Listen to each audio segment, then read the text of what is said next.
Hello and welcome to yet another Story Sunday. I'm Benita Sen. I write books for children, and today I'm going to read out a story that I had written for my book, The Magic Carpet. This is a textbook, but the stories are great fun. Now I'm going to read out a story from the second book. The series is published, as you can see, by Bharti Bhavan Publishers and Distributors. Right. We're back at the same place in front of the Gulmohar tree, and if you've been watching me on Story Sundays, you'll notice this tree behind me tells its own story. It used to be full of flowers about a month ago, and now it's down to the last few bunches of flowers, as you can see. However, never despair, because in life, if one gives up or if it's over for one, it's the beginning for another. Can you see the yellow laburnum tree just behind it? Now this is the season for the laburnum tree to be in flower. And so from the orange we've gone to the yellow. Now we're on to the story for this Sunday. It's called Unhappy Bhola. Here we are, Unhappy Bhola. There's a little warm-up to this story, so let's do the warm-up. Warm-up is always good before an exercise, and now we're going to exercise our brains. So, name 3 things that make you unhappy. Talk about them. And now, on to the story. Once there was a boy called Bhola.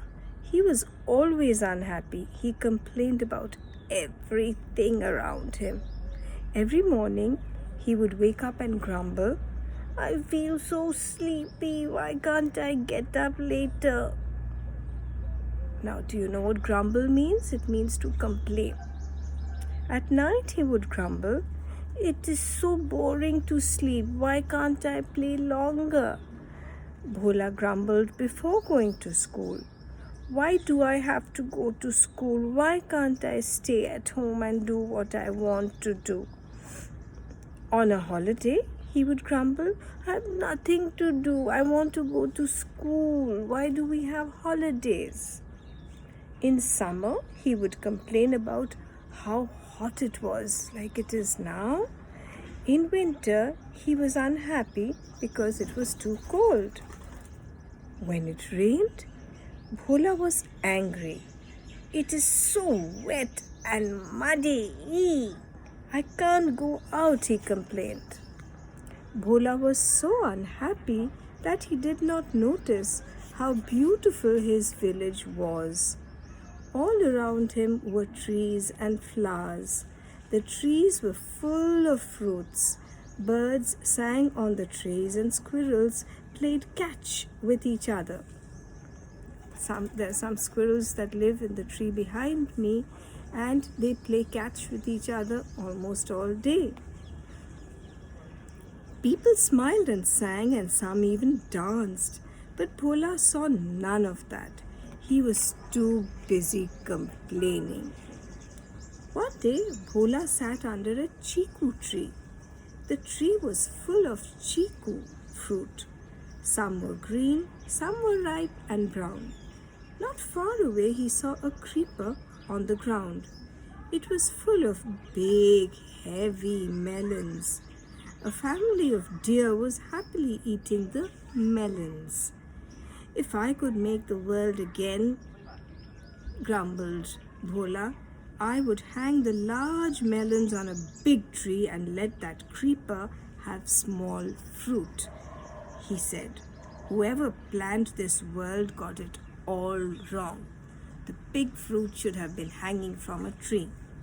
The deer will eat the melons and they will leave nothing for us." Just then, a squirrel dropped a half-eaten chiku from the tree. The fruit hit Bhola on the head. Ouch! Cried Bhola in surprise. He rubbed his head and thought, what if this was a bigger fruit and it had fallen on my head?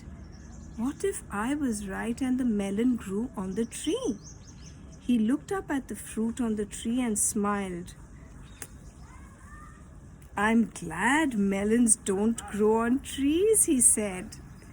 Well, look at Bhola changing forever.